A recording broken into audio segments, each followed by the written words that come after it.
On a bitter March morning in 1922, Andreas Gruber stood at his kitchen window, staring out at the pristine Bavarian snow that blanketed his isolated farm. What should have been a peaceful scene filled him with an inexplicable dread. There, cutting through the virgin white expanse between the forest and his home, was a single set of footprints leading directly to his property. The prints came from the woods, crossed his fields, and simply stopped at his front door. Andreas had discovered these mysterious tracks 3 days earlier, and they haunted him. In the small farming community outside Munich, everyone knew everyone else's business, yet no visitor had knocked on his door. No neighbor had called upon the Gruber family. The footprints belonged to no one he could identify, and worse still, there were no corresponding tracks leading away from the house. The 63-year-old patriarch of Hinterkaifeck Farm was not a man easily spooked. He had survived the brutal years of the Great War, watched his son perish in the trenches of France, and weathered the economic chaos that followed Germany's defeat. But these unexplained signs around his property filled him with a growing sense that something malevolent was watching his family. For weeks now, strange occurrences had plagued the isolated farmstead. Tools went missing from the barn only to reappear in different locations. The family's newspaper disappeared from the mailbox before anyone could read it. Most disturbing of all, Andreas had heard footsteps in the attic above his bedroom at night. Slow, deliberate movements across the wooden floorboards when everyone in the house was asleep below. His wife Kazilia dismissed his concerns as the paranoid imaginings of an aging man, but Andreas knew better. Someone was watching them. Someone had been inside their home. The question that consumed him wasn't whether danger lurked nearby, but when it would finally reveal itself. The Gruber family lived in splendid isolation on their prosperous farm, situated between the villages of Kaifeck and Weidhofen in the heart of Bavaria. The nearest neighbor lived over a kilometer away, and during the harsh winter months, the family could go weeks without seeing another soul beyond their small household. This isolation, which had once provided them with peace and privacy, now felt like a trap. If cases like this fascinate you, subscribe to the Crime O'Clock, where every mystery has a ticking timeline waiting to be uncovered. Andreas shared his growing fears with his daughter Victoria, a 35-year-old widow who had returned to the family farm with her 2 young children after her husband's death in the war. Victoria, pragmatic like her father, couldn't ignore the mounting evidence that something was terribly wrong. The missing maid who had quit just 6 months earlier, claiming the farm was haunted. The new maid who was set to arrive that very week. The way their cattle had been restless, as if sensing an unseen presence. But it was the discovery in the tool shed that truly confirmed Andreas's worst suspicions. Hidden beneath a pile of old grain sacks, he found evidence that someone had been living on their property without their knowledge. Makeshift bedding, food scraps, and most chilling of all, a clear view of the farmhouse windows from this hiding spot. Someone had been watching their every move, studying their routines, learning their habits. As the wind howled across the snow-covered fields on that March day, Andreas made a decision that would haunt investigators for decades to come. Rather than alert the authorities or seek help from neighbors, he chose to handle the situation himself. Perhaps he believed he could confront whatever threat lurked in the shadows. Perhaps his Bavarian stubbornness convinced him that his family could weather this storm as they had weathered so many others. He would never get the chance to discover if he was right. The footprints in the snow were more than just mysterious tracks. They were the final countdown to one of Germany's most horrific and enduring unsolved mysteries. In just days, the Gruber family's quiet concerns about unexplained visitors would transform into a nightmare that would shock the nation and baffle investigators for over a century. As darkness fell over Hinterkaifeck Farm that evening, Andreas Gruber had no way of knowing that he and his family were living through their final days. The mysterious presence that had been stalking them was about to make its intentions brutally clear, leaving behind a crime scene so savage and puzzling that it would become legend. Hinterkaifeck Farm sat like a forgotten island in the rolling hills of Bavaria, its weathered buildings clustered together against the endless expanse of fields and forest. The name itself, literally meaning behind Kaifeck, spoke to its remote location, positioned as it was in the shadow of the small hamlet of Kaifeck, yet miles from meaningful civilization. In 1922, This isolation was both blessing and curse for the families who worked Germany's agricultural heartland. The farm had been in the Gruber family for generations, passed down through bloodlines that ran as deep as the roots of the ancient oaks surrounding the property. Andreas Gruber had inherited not just land and livestock, but a way of life that demanded self-reliance and bred suspicion of outsiders. The nearest police station lay 20 kilometers away in Schrobenhausen, accessible only by horse-drawn cart or the occasional motor car that could navigate the muddy country roads. But Hinterkaifeck was more than just geographically isolated. It harbored secrets that made it a world unto itself. The household was an unconventional arrangement that raised eyebrows even in rural Bavaria, where gossip traveled faster than any modern communication. Andreas lived not only with his wife Casilia, but also with his widowed daughter Victoria and her 2 children, 7-year-old Casilia, nicknamed Little Silly, and 2-year-old Joseph. The composition of this family unit was the source of much speculation among the locals. Victoria's husband had died in the Great War, leaving her to return to her childhood home with her children. But whispers in the village suggested a darker truth, that little Joseph bore a striking resemblance to his grandfather Andreas, and that the relationship between father and daughter crossed boundaries that decent society refused to acknowledge. These were not merely idle rumors. Court documents from 1915 revealed that Andreas had been charged with incest, accused of fathering a child with his own daughter. Though the charges were eventually dropped due to insufficient evidence, the scandal had cast a permanent shadow over the Gruber name. In conservative Catholic Bavaria, such accusations were social death sentences that followed families across generations. The stigma explained much about the family's self-imposed exile. They conducted their business with minimal contact with neighbors, purchasing supplies only when absolutely necessary, and speaking to outsiders with the careful reservation of people who knew their reputations preceded them. This isolation made them vulnerable in ways they couldn't have imagined. When something sinister finally came for them, there would be no one close enough to hear their screams. The farmhouse itself reflected both prosperity and paranoia. Andreas had worked his land with Germanic efficiency, building a successful operation that included dairy cattle, pigs, and extensive grain fields. The main house was solidly constructed of local stone and timber, with thick walls designed to withstand Bavaria's harsh winters. Multiple outbuildings dotted the property, a large barn for livestock, storage sheds for equipment and grain, and worker quarters that had stood empty since the previous maid's hasty departure. But it was the layout of the buildings that would prove crucial to understanding the horror that was about to unfold. The barn stood separate from the main house, connected by a covered walkway that provided protection from the elements. This design meant that the daily chores of farming, milking cows, feeding animals, storing tools, required family members to venture outside the relative safety of their home multiple times each day, following predictable routines that anyone watching could easily learn. The missing servants were another piece of the puzzle that made Hinterkaifeck increasingly vulnerable. The previous maid had fled 6 months earlier, claiming the farm was haunted and refusing to explain her sudden departure beyond muttering about strange sounds and evil spirits. Finding replacement help in such a remote location was nearly impossible, especially with the family's tarnished reputation preceding them. A new maid, Maria Baumgartner, was scheduled to arrive from Munich on March 31st, just days away. She would be walking into a situation she couldn't possibly comprehend, a household on edge, a family tormented by mysterious signs, and a killer who had been patiently studying every aspect of their daily lives. The economic pressures of post-war Germany added another layer of stress to the Gruber household. Inflation was spiraling out of control, making their accumulated wealth both more precious and more precarious.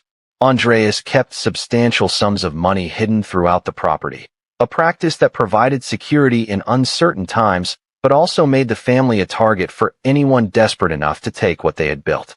As March 1922 drew to a close, Hinterkaifeck Farm stood poised on the edge of infamy. The isolated farmstead that had sheltered the Gruber family's secrets for so long was about to become the stage for a crime so brutal and mysterious that it would transform their private shame into public legend. The very isolation that had protected them from gossip and judgment would soon make them perfect victims for someone with murder on their mind. The disturbances began in earnest during the final week of March, escalating from mere oddities to genuinely frightening phenomena that left the Gruber family sleeping fitfully and jumping at every sound. What had started as missing tools and unexplained footprints evolved into clear evidence that someone was not just watching them, but actively infiltrating their most private spaces. On the evening of March 28th, Andreas made a discovery that confirmed his worst fears. While conducting his nightly check of the barn, he noticed that the hay in the loft had been disturbed, not by animals, but arranged in a way that suggested someone had been sleeping there. The depression in the dried grass was human-sized, and nearby he found crumbs from bread and cheese that had gone missing from their kitchen days earlier. Someone had been living above their livestock, watching the family's routines, learning when they slept and when they worked. The realization sent ice through Andreas's veins. This wasn't a simple case of vagrant trespassing. This was methodical surveillance by someone with specific intentions for his family. Victoria experienced her own terrifying encounter 2 nights later. She woke to the distinct sound of footsteps in the attic directly above her bedroom, slow and deliberate movements that lasted nearly an hour. When she crept to her father's room to wake him, the sounds stopped immediately, as if whoever was up there knew they had been detected. Andreas grabbed his hunting rifle and searched the house from cellar to attic, but found nothing. No broken windows, no forced doors, no explanation for how an intruder could have gained access or escaped detection. The psychological torment was as calculated as it was effective. Newspapers continued to disappear from their mailbox before anyone in the family could read them, suggesting their stalker knew exactly when the mail arrived and was monitoring their daily routines. Tools would vanish overnight only to reappear in impossible locations. A hammer found balanced on a fence post, a pitchfork discovered standing upright in the middle of an empty field. Most unnerving of all were the sounds that plagued their evenings. The family would gather around their kitchen table for dinner, only to hear what sounded like someone walking on the roof above them. The footsteps would move from one end of the house to the other, always stopping just when someone worked up the courage to investigate. These weren't the random scurryings of animals or the settling sounds of old timber. These were the measured steps of someone deliberately trying to terrorize the people below. Little Kazilia, only 7 years old, was the first to actually see their tormentor.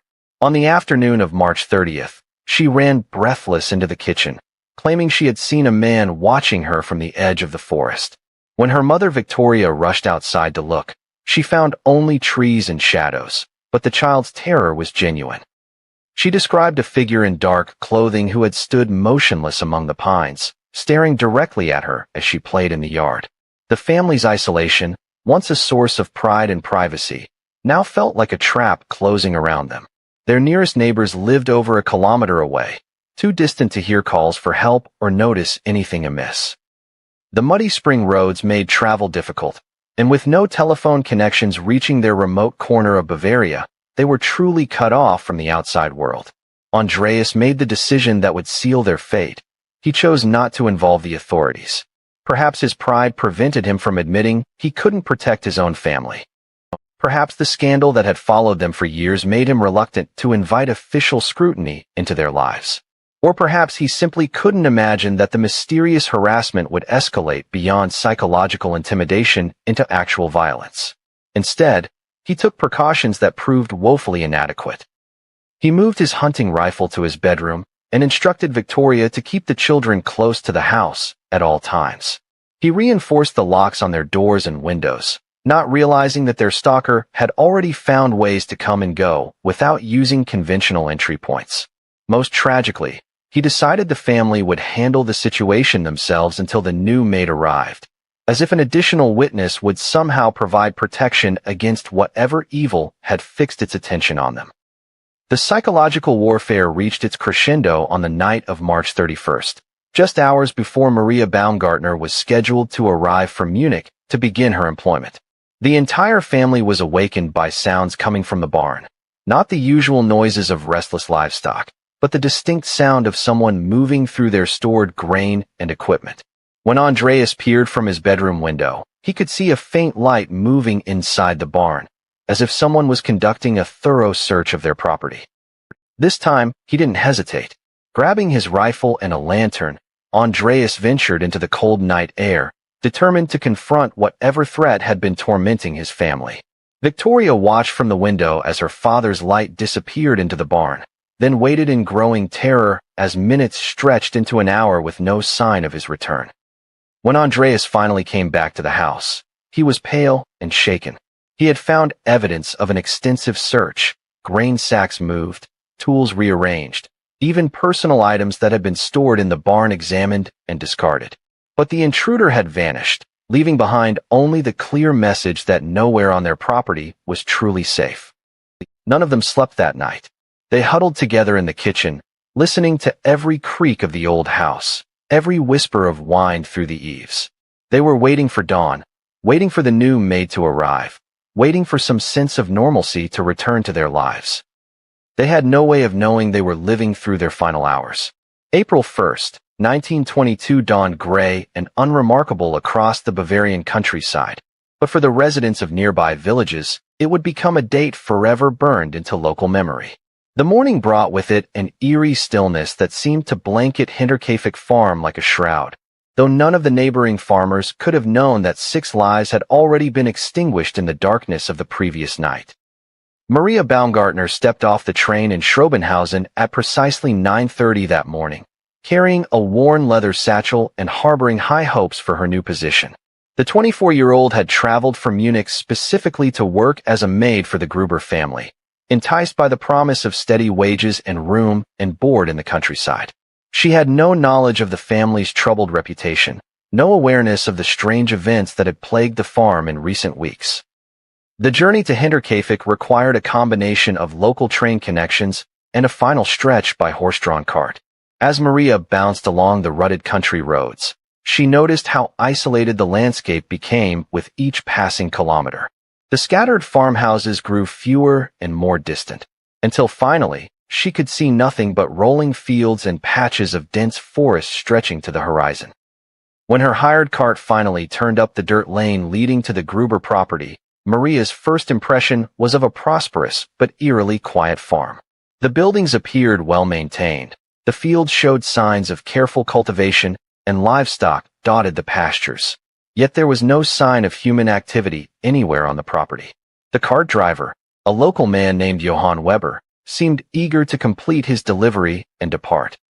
He deposited Maria's belongings at the farmhouse door, accepted his payment with barely a word, and turned his horse back toward the main road with unseemly haste. Later, he would tell investigators that something about the place had made him deeply uncomfortable, though he couldn't articulate exactly what had triggered his unease.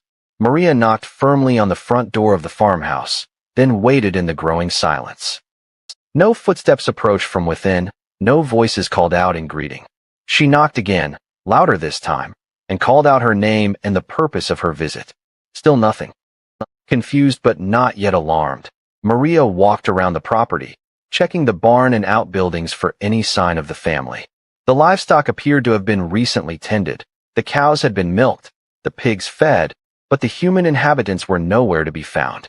She called out repeatedly, her voice echoing off the surrounding buildings and disappearing into the empty fields beyond.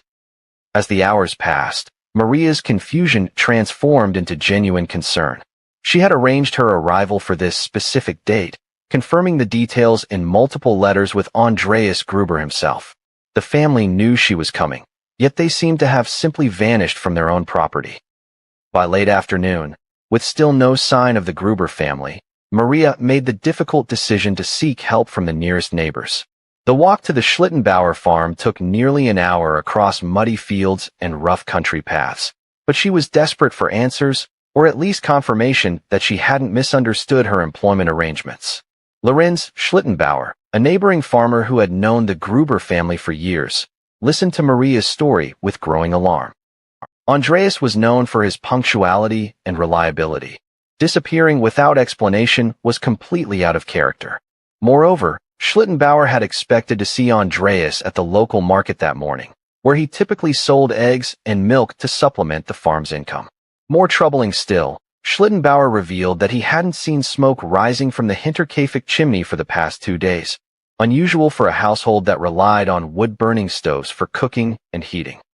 In rural Bavaria, where neighbors kept informal watch over each other's properties, such details were noticed and remembered. As darkness approached, Schlittenbauer made the decision to investigate personally. Accompanied by Maria and 2 other local men, he returned to Hinterkaifeck Farm as the sun was setting, carrying lanterns to illuminate their search. The group approached the property with growing trepidation, their earlier concerns now escalating into genuine fear that something terrible had befallen the Gruber family. The farm buildings loomed dark and silent against the evening sky. No lights shone from the windows of the main house. No sounds of human activity drifted from the barns or sheds. Even the livestock seemed subdued, as if sensing that something fundamental had changed in their familiar environment. Schlittenbauer called out repeatedly for Andreas and his family, his voice carrying across the empty yard and disappearing into the surrounding darkness. The only response was the distant lowing of cattle and the whisper of wind through the bare branches of nearby trees. The search party moved systematically through the property, checking each building in turn. The main house was locked, but peering through windows revealed rooms that appeared undisturbed, furniture in place, no signs of struggle or hasty departure. The barn and outbuildings were similarly normal in appearance, showing evidence of recent use, but no indication of where the family might have gone. It was Maria who first noticed something that chilled her to the bone. The new-made position she had traveled so far to fill suddenly seemed less like an employment opportunity and more like a trap. If the Gruber family had planned to leave their property, why had they specifically arranged for her arrival on this date? Why had Andreas confirmed her employment just days before their disappearance? As the search party prepared to return to the village and alert the authorities, none of them could have imagined the horror that lay waiting just meters away from where they stood. The missing family hadn't left Hinterkaifeck Farm at all. They had simply been moved to locations where their bodies wouldn't be immediately discovered.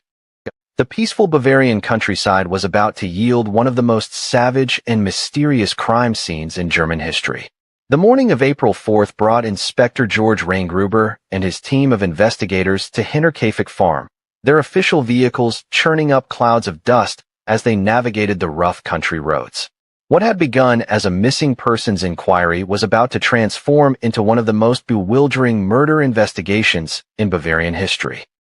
Gruber, a veteran detective with over 20 years of experience, had seen his share of rural crimes, domestic disputes that turned violent, robbery attempts gone wrong, the occasional hunting accident. Nothing in his career had prepared him for what awaited discovery in the seemingly peaceful farmyard of the Gruber property. The search began systematically in the main farmhouse, where investigators found clear evidence of normal family life interrupted without warning. Breakfast dishes sat unwashed in the kitchen sink, suggesting the family had eaten their final meal together before meeting their fate. Beds remained unmade, clothes lay folded in drawers, and personal belongings sat exactly where they had been placed by their owners. Most significantly, investigators found no signs of struggle within the house itself. Furniture stood in perfect order, no broken objects littered the floors, and there were no blood stains on walls or floors. Whatever had happened to the Gruber family, it hadn't occurred inside their home. The barn proved to be an entirely different story. As Inspector Gruber pushed open the heavy wooden doors, the smell hit him first, the metallic scent of blood mixed with the earthier odors of hay and livestock. His lantern cast dancing shadows across the interior, and what he saw in that flickering light would haunt him for the rest of his career. For bodies lay scattered across the barn floor in positions that spoke of sudden, savage violence. Andreas Gruber, the family patriarch, had been struck down near the entrance, his skull crushed by repeated blows from what appeared to be a heavy farming implement. The 63-year-old man's face was barely recognizable, obliterated by the ferocity of the attack. Nearby lay his wife Kazilia, her gray hair matted with blood, her body twisted in the unnatural angles that only violent death could create.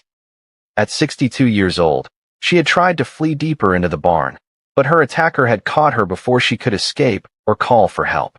Most heartbreaking of all was the discovery of 7-year-old Kazilia, little Silly, whose small body bore evidence of the same brutal treatment that had been inflicted on the adults. The child had been struck down with the same methodical violence, her life snuffed out with no more consideration than had been shown to her grandparents. The fourth victim in the barn was Victoria, Andreas's 35-year-old daughter. Her position suggested she had witnessed the murder of her child and parents before meeting her own horrific end. The wounds on her body indicated she had fought desperately against her attacker, her hands bearing defensive cuts that told the story of a woman fighting for her life and the lives of her family. But Inspector Gruber's horror was not yet complete. A thorough search of the property revealed that two family members remained unaccounted for, 2-year-old Joseph and Maria Baumgartner, the maid who had arrived just days before the massacre.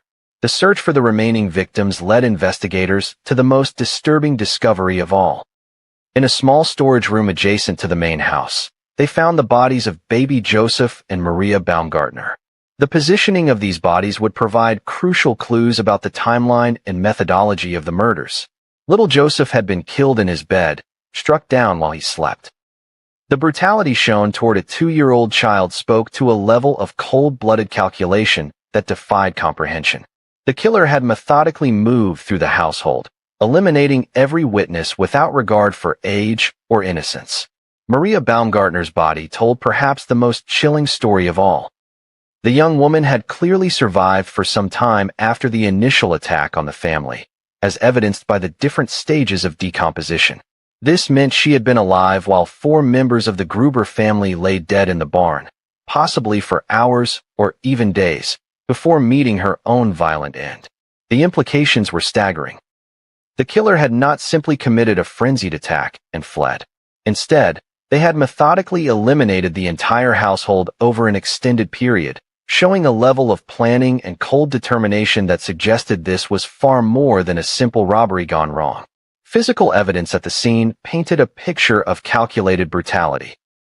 The murder weapon appeared to be a mattock, a heavy farming tool with a broad blade used for breaking up soil. The implement belonged to the farm itself, suggesting the killer had used whatever was available rather than bringing a weapon from elsewhere.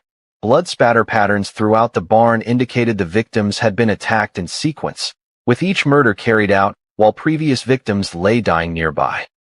The killer had shown no mercy, no hesitation, and no apparent remorse as they systematically destroyed an entire family.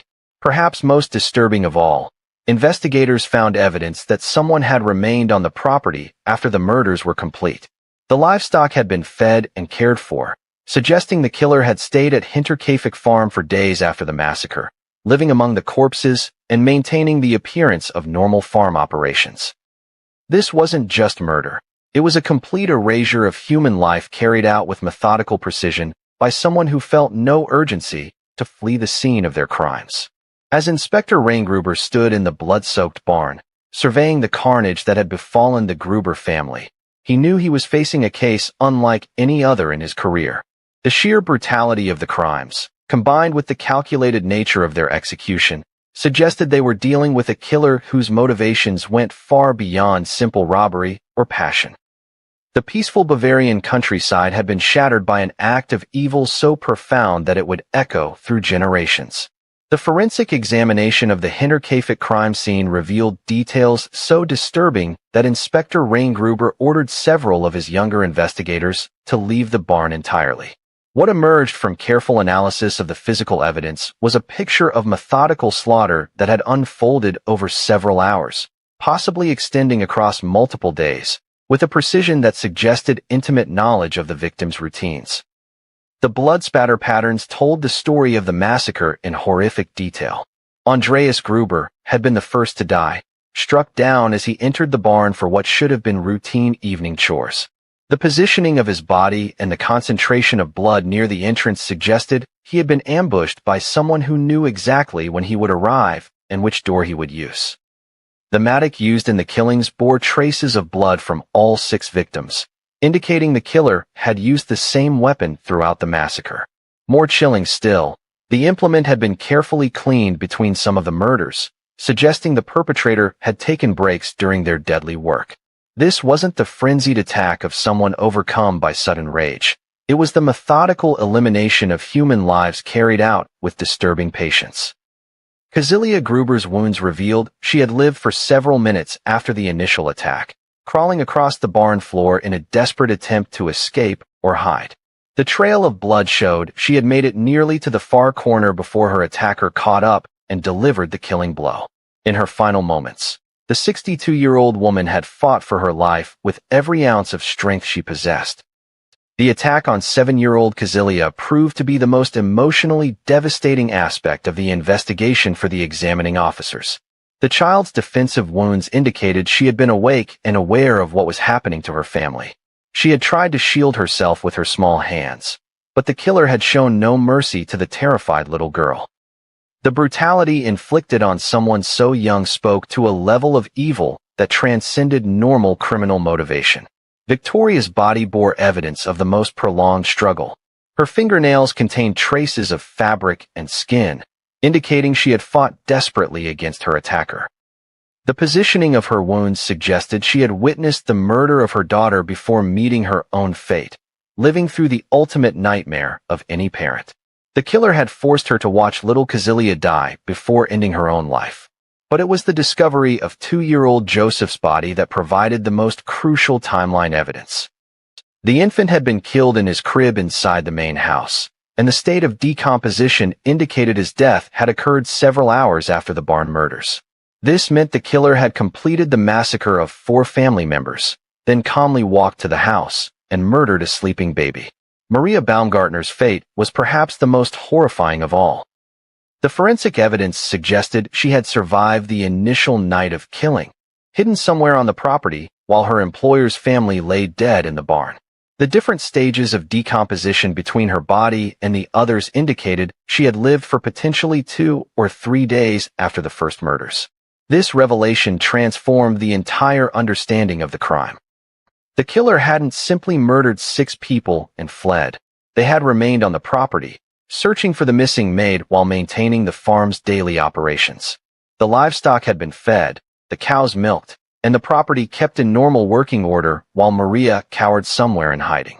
When the killer finally found her, Maria's death had been swift but no less brutal than the others.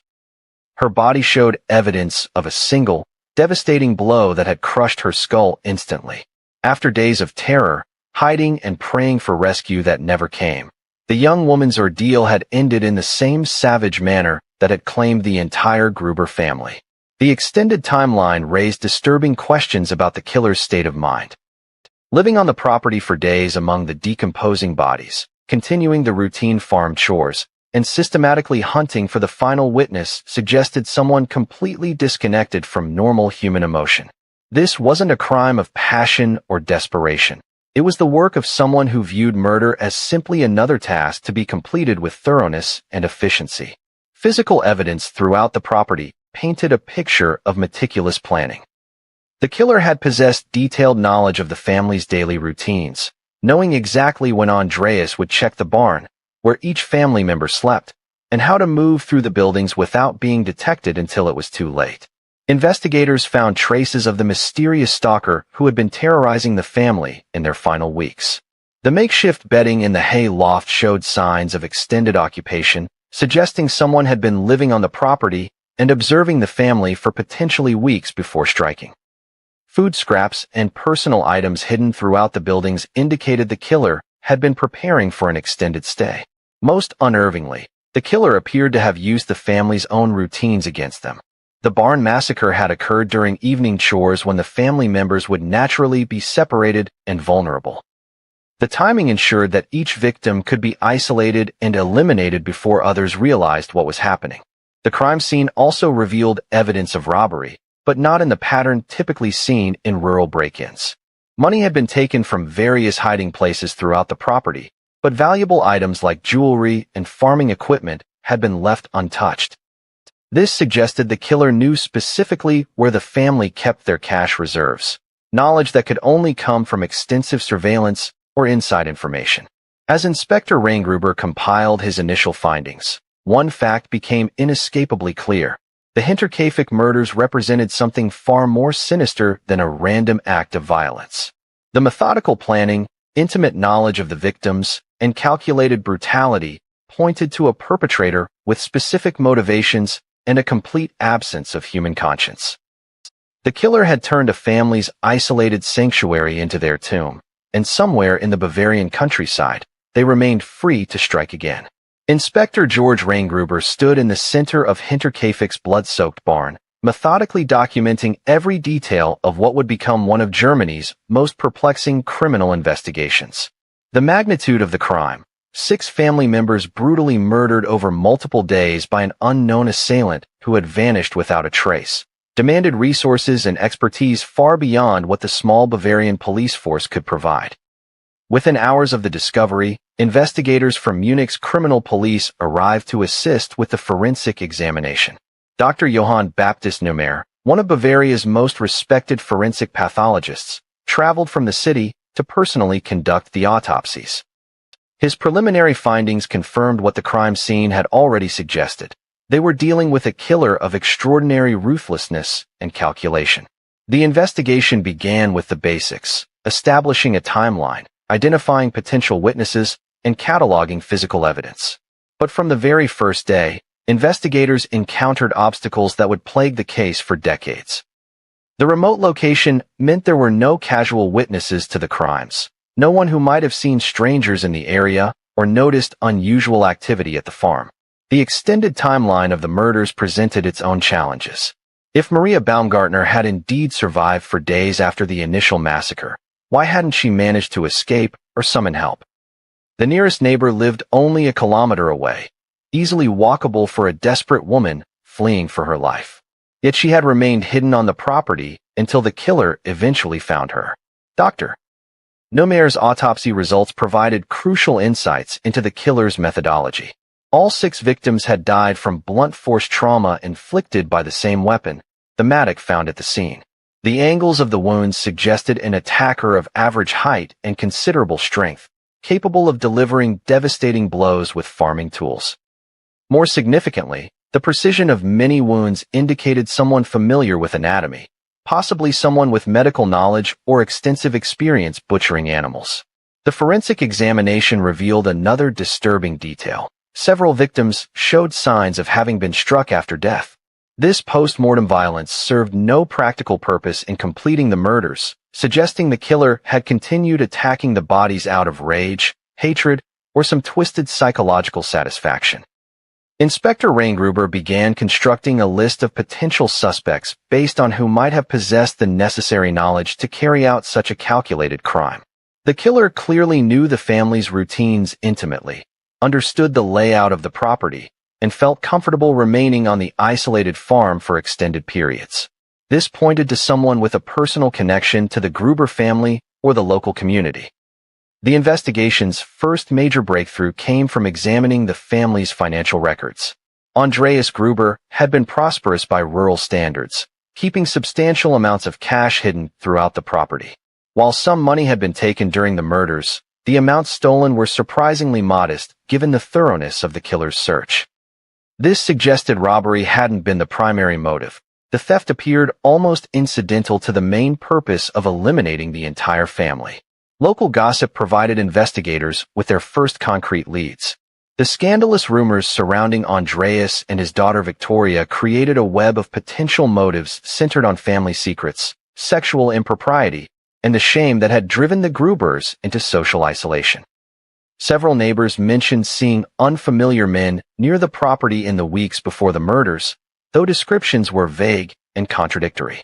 The most promising lead emerged from investigating the family's recent domestic arrangements. The previous maid's abrupt departure 6 months earlier, claiming the farm was haunted, took on new significance in light of the evidence that someone had been living secretly on the property. Had the killer been stalking the family for months, only striking when a new maid's arrival threatened to expose their presence? Investigators interviewed every resident of the surrounding villages, seeking anyone who might have had contact with the Gruber family or noticed suspicious activity in the area. The process was painstaking, complicated by the insular nature of rural Bavarian communities where outsiders were viewed with suspicion and family secrets were guarded jealously. One particularly intriguing witness was Lorenz Schlittenbauer, the neighbor who had first discovered the family's disappearance. His intimate knowledge of the Gruber property and family routines made him a person of interest, though his cooperation with the investigation and genuine shock at the discovery seemed to argue against his involvement. The investigation expanded to examine the family's broader social connections, focusing on anyone who might have harbored grudges against Andreas Gruber. His reputation as a difficult man who kept to himself had earned him few friends in the community, but identifying someone motivated to commit such an elaborate and brutal crime proved challenging. What's your take on this case? Share your thoughts below and subscribe to the Crime O'Clock, because the next mystery is already ticking. As weeks passed, Inspector Gruber found himself confronting the limitations of 1920s investigative techniques. Without fingerprinting capabilities, DNA analysis, or modern forensic tools, physical evidence could only reveal so much about the perpetrator's identity. The investigation increasingly depended on witness testimony, circumstantial evidence, and the painstaking process of eliminating suspects one by one. The case attracted national attention as newspapers across Germany seized on the sensational details of the massacre. Headlines screamed about the Hinterkaifeck horror and the Bavarian family slaughter, transforming a local tragedy into a nationwide obsession. The media attention brought both helpful tips from the public and unhelpful interference from sensation seekers and amateur detectives. Despite the intensive investigation, the killer's identity remained maddeningly elusive. Each promising lead eventually reached a dead end. Each potential suspect was eliminated through alibis or lack of evidence. The methodical nature of the crimes suggested a perpetrator with the intelligence and patience to cover their tracks effectively. As spring turned to summer in 1922, Inspector Gruber was forced to confront a troubling reality. Despite extensive resources, expert forensic analysis, and nationwide publicity, the Hinterkaifeck investigation was yielding more questions than answers. The killer had planned their crime with such precision that they seemed to have anticipated and countered every investigative technique available to law enforcement. Somewhere in Bavaria, a mass murderer walked free, their identity protected by careful planning and the limitations of contemporary police work. As the Hinterkaifeck investigation entered its third month, Inspector Gruber found himself drowning in a sea of potential suspects, each accompanied by seemingly compelling motives, yet lacking the definitive evidence needed for arrest. The case had attracted the attention of criminal investigators across Germany, each bringing their own theories about who could have committed such a methodical massacre. The first serious suspect emerged from the family's own scandalous past. Karl Gabriel, a drifter and former soldier who had been romantically involved with Victoria Gruber several years earlier, became a person of intense interest when investigators learned he had returned to the region just weeks before the murders. Gabriel's military experience made him comfortable with violence, and his knowledge of the Gruber family dynamics provided potential motive for revenge. Gabriel had been questioned extensively about his relationship with Victoria and his knowledge of the family's routines. He admitted to visiting the farm on several occasions, but claimed his last contact with the family had been months before the killings. His alibi for the night of the murders was problematic. He claimed to have been drinking alone at a tavern in Munich, but no witnesses could definitively confirm his presence. What made Gabriel particularly suspicious was his familiarity with farming tools and his knowledge of the property's layout. As Victoria's former lover, he would have known about the family's evening routines, the location of their money, and the isolated nature of their living situation. However, despite intensive investigation, no physical evidence linked him directly to the crime scene. The second major suspect was far more shocking in its implications. Lorenz Schlittenbauer, the neighbor who had discovered the family's disappearance, found himself under scrutiny when investigators learned about his complex relationship with the Gruber household. Schlittenbauer had been unusually helpful during the initial search, but his intimate knowledge of the property and his quick thinking in organizing the discovery raised uncomfortable questions. More damning were the rumors that Schlittenbauer had been the actual father of little Joseph, Victoria's 2-year-old son. If true, this would provide a powerful motive for eliminating the evidence of an affair that could destroy his marriage and reputation. The timing of his discovery of the missing family also seemed convenient. arriving just as the bodies were beginning to decompose enough to complicate forensic analysis. Schlittenbauer's behavior during questioning was defensive and evasive. He claimed his knowledge of the farm came from years of neighborly interaction, but investigators noticed he seemed to know details about the family's private routines that went beyond casual acquaintance. His explanation for why he hadn't checked on the Grubers earlier, despite noticing the absence of chimney smoke, seemed rehearsed and unconvincing. A third theory focused on the mysterious figures that several witnesses claimed to have seen near the property in the weeks before the murders. These sightings described men who didn't belong to the local community, possible vagrants, discharged soldiers, or criminals seeking isolated targets for robbery. Post-war Germany was filled with desperate people capable of extreme violence when driven by hunger and desperation. One particularly intriguing lead involved a group of Russian prisoners of war who had escaped from a nearby work camp several weeks before the murders.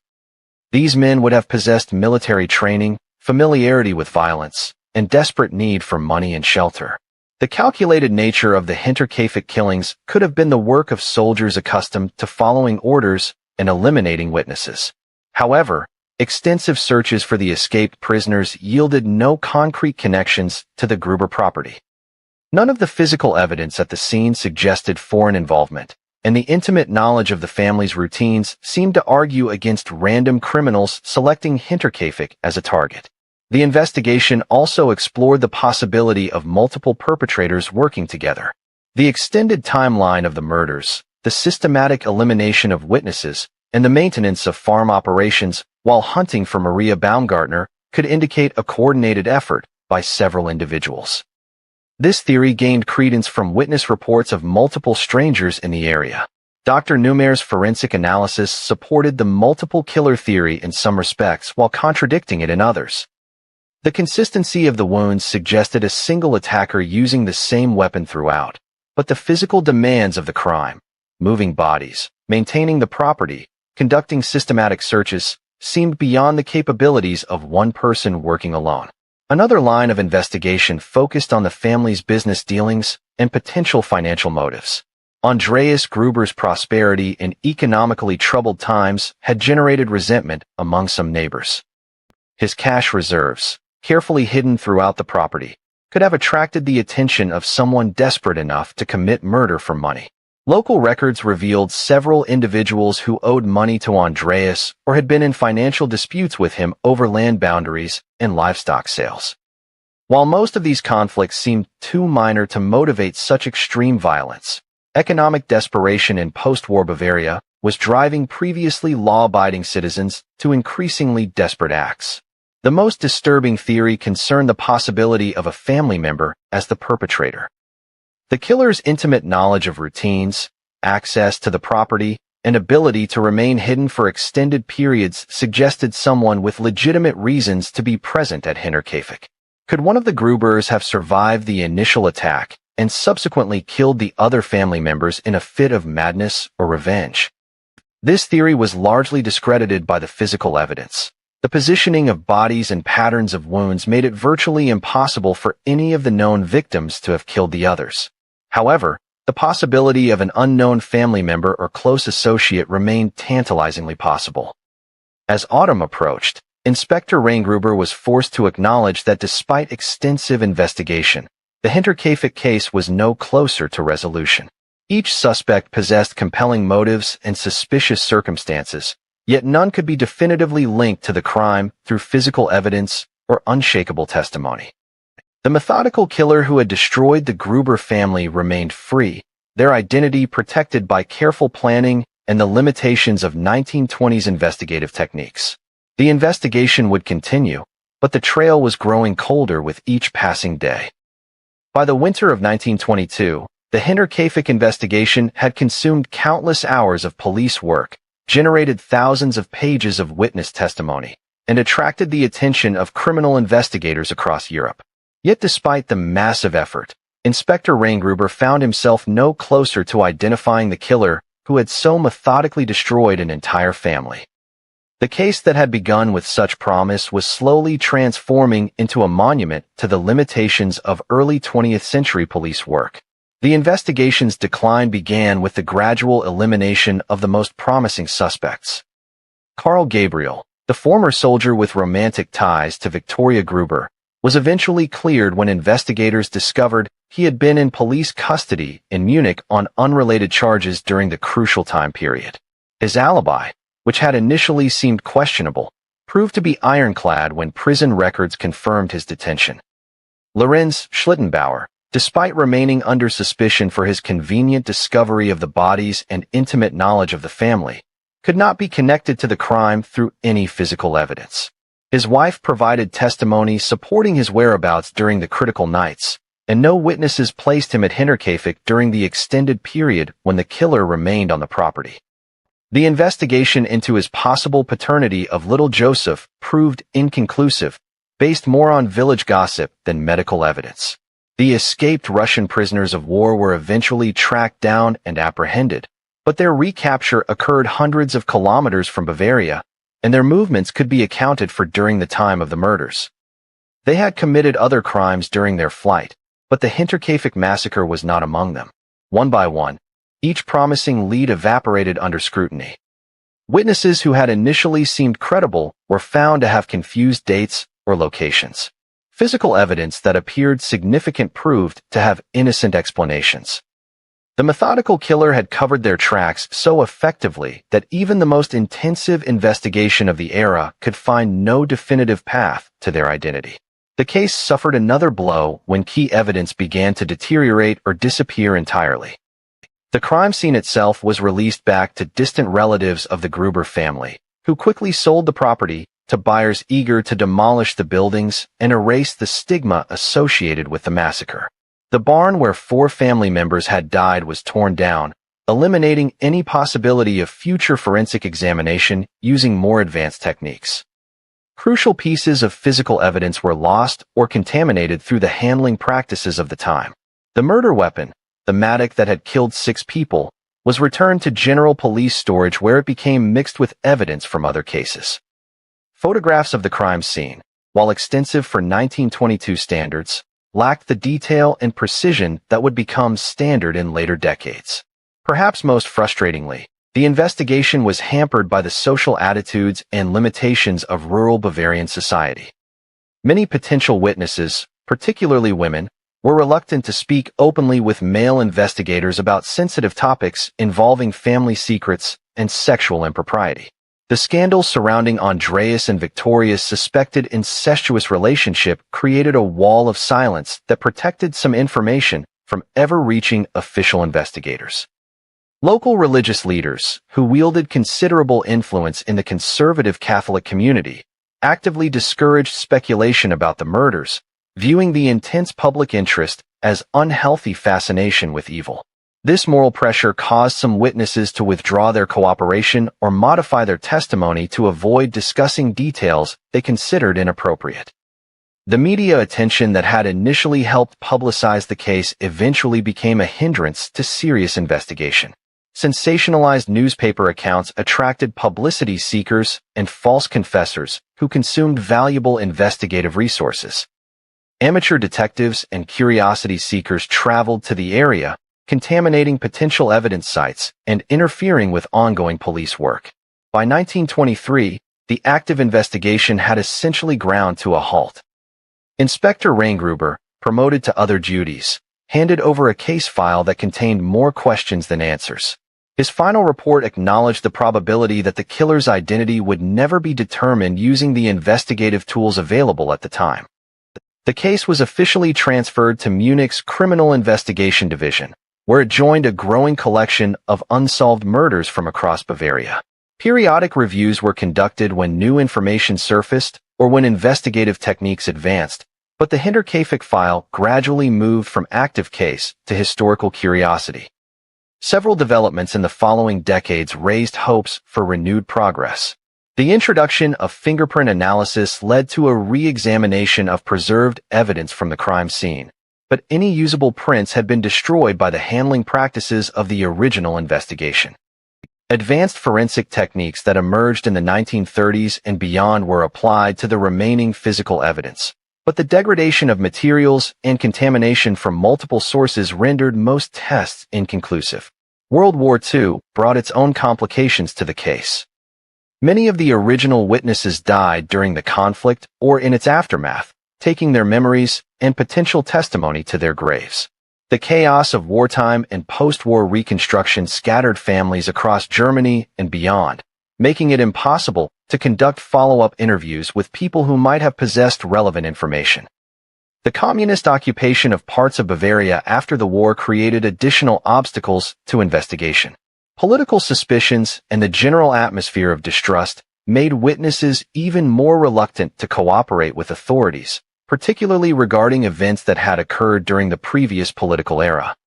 As the decades passed, the Hinterkaifeck murders transformed from an active criminal investigation into a historical mystery that fascinated amateur detectives, true crime enthusiasts, and academic researchers. New theories emerged periodically, often based on reinterpretation of existing evidence rather than genuinely new information. The case became a touchstone for discussions about the limitations of early forensic science and the importance of preserving crime scenes for future analysis. Modern investigators studying the files recognized that evidence which seemed insignificant in 1922 might have provided crucial leads using contemporary techniques. By the 1970s, 50 years after the murders, the Hinterkaifeck case had achieved a unique status in German criminal history. It represented not only an unsolved mystery, but also a monument to how a methodical killer could evade justice through careful planning and the technological limitations of their era. The killer, whoever they had been, had achieved a form of immortality through their perfect crime, remembered not for their identity, but for their ability to vanish without trace after committing one of history's most calculated massacres. More than a century has passed since Andreas Gruber first noticed those mysterious footprints in the snow, yet the Hinterkaifeck murders continue to captivate investigators, historians, and true crime enthusiasts around the world. What began as a local Bavarian tragedy has evolved into one of history's most enduring unsolved mysteries, a case that has survived 2 world wars, the rise and fall of Nazi Germany, and the transformation of investigative techniques beyond anything the original investigators could have imagined. The farmstead itself has long since vanished from the landscape. The buildings where 6 people met their brutal end were demolished in the 1920s, replaced by modern structures that bear no resemblance to the isolated property that once harbored such dark secrets. The fields where Andreas Gruber worked his land now grow different crops under different owners, and the forest paths where mysterious figures once stalked the family have been altered by decades of logging and development. Yet the memory of what happened at Hinterkaifeck refuses to fade. The case has been revisited countless times by investigators equipped with technologies that the original police team could never have conceived. DNA analysis, advanced forensic pathology, psychological profiling, and computer-assisted reconstruction have all been applied to the surviving evidence, though with frustratingly limited success. Modern criminal profilers studying the case have developed sophisticated theories about the perpetrator's psychology and methodology. The extended timeline of the murders, the systematic elimination of witnesses, and the calculated maintenance of normal farm operations while hunting for Maria Baumgartner all point to an individual with extraordinary emotional detachment and organizational skills. The killer demonstrated knowledge that went beyond simple familiarity with the Gruber family's routines. They understood the isolation that would protect them from discovery, the family dynamics that would allow them to eliminate victims individually, and the investigative limitations that would prevent their identification. This level of planning suggests either someone with intimate connections to the family or an individual with exceptional criminal intelligence. Contemporary investigators have noted similarities between the Hinterkaifeck murders and other unsolved crimes from the same era.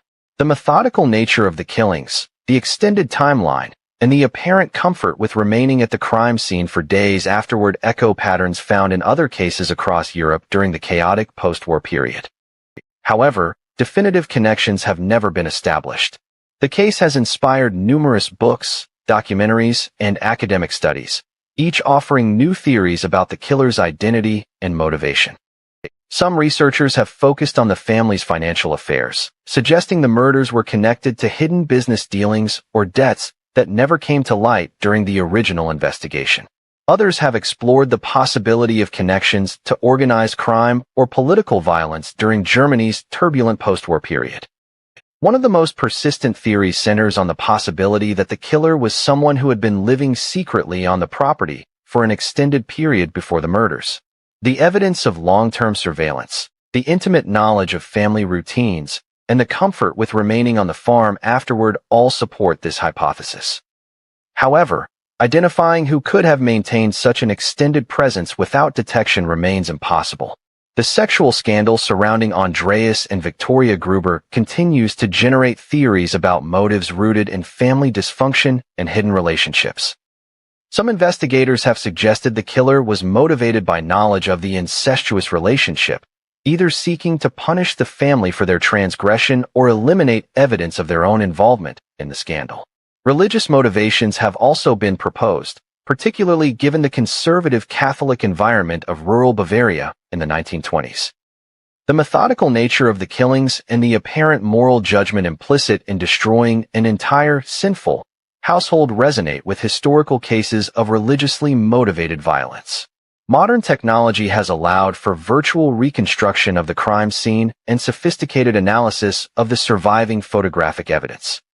Computer models have been created to test various theories about the sequence of murders, the positioning of bodies, and the logistics of maintaining the property while hunting for the final victim.